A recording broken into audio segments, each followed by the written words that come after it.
देखिए हमारे दादाजी का सब प्रॉपर्टी खया में है।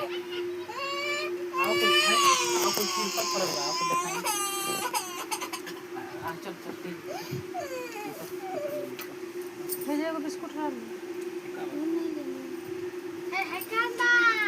ना एक हमके बिस्कुट दल रहा है हां वो तो नहीं खा रहे साला ले लो बाबू हमार बिस्कुटवा तो हम ना खइले रहनी है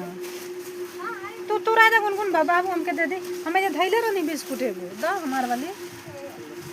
कना दे अच्छा जो लेके खा लो ना तू ले ना बेटा चल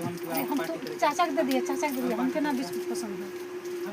पार्टी करेंगे जा गिलास में पानी डाला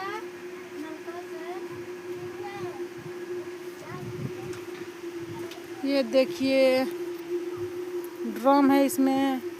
अनाज रखते हैं देख सकते हैं देखिए देखिए देखिए